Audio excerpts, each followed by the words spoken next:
सुप्रभात विद्यार्थीगण। आज आप देखेंगे तुलसीदास द्वारा रचित काव्य से प्रश्नोत्तर।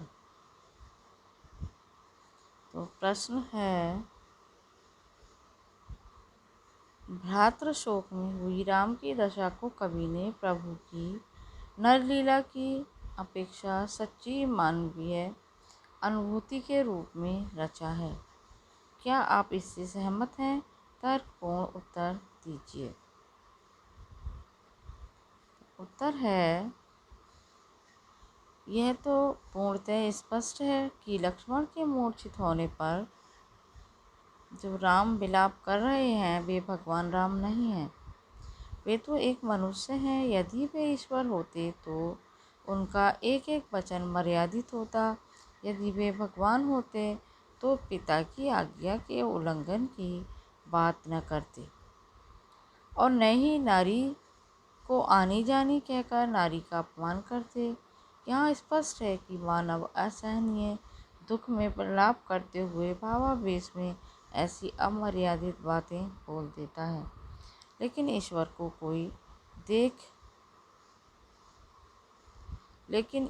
कोई दुख नहीं होता, न ही ईश्वर मर्यादाहीन होता है।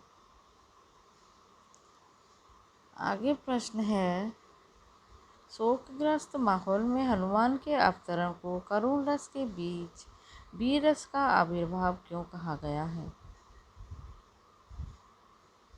उत्तर है इसका, सुषेण वेद ने बताया था कि भोर होने से पूर्व संजीवनी बूटी आ गई तो लक्ष्मण का जीवन संभव है, वरना उसकी मृत्यु हो सकती है। भोर होने वाली थी, किंतु हनुमान जी का कोई पता नहीं था, इसलिए राम डरे हुए थे और विलाप करने लगे। इसी बीच हनुमान जी संजीवनी बूटी लेकर आ गए। हनुमान को देखकर राम का शोक शांत हो गया। उनके मन में आशा जागी, अब लक्ष्मण ठीक हो जाएंगे। रुदन में आशा और उत्साह का संचार हो गया। सारा वातावरण शोक की बजाय एक गंभीर रसात्मक हो गया। अगला प्रश्न है, जय हयु अवध कवन महु नारी हेतु प्रिय भाई गवाई। बरु अपजस तेव जग माही नारी हानि विशेष क्षति नाही। भाई के शोक में डूबे राम के इस प्रलाप वचन में स्त्री के प्रति कैसा सामाजिक दृष्टिकोण संभावित है? भाई के शोक में डूबे राम के इस प्रलाप वचन में स्त्री के प्रति कैसा सामाजिक दृष्टिकोण संभावित है? तो उत्तर है, राम के प्रलाप के दौरान स्त्री के रिश्ते के प्रति मर्यादित भावनाएं व्यक्त नहीं हुई हैं। इसे सुनकर शायद स्त्री को अच्छा न लगे, वह भाई की तुलना में स्वयं को हीन मानेगी, परंतु वह इस सच को भी मानेगी कि शोकाकुल आवेश में आकर ऐसी बात कही गई है।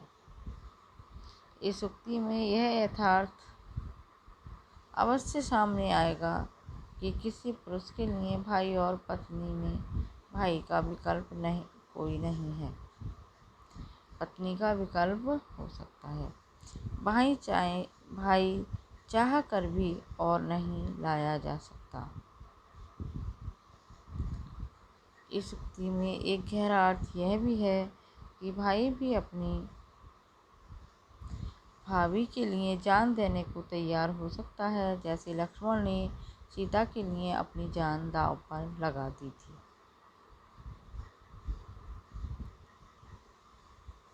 आगे प्रश्न है, तुलसी के कवित्व के आधार पर पेट की आग का वर्णन कीजिए।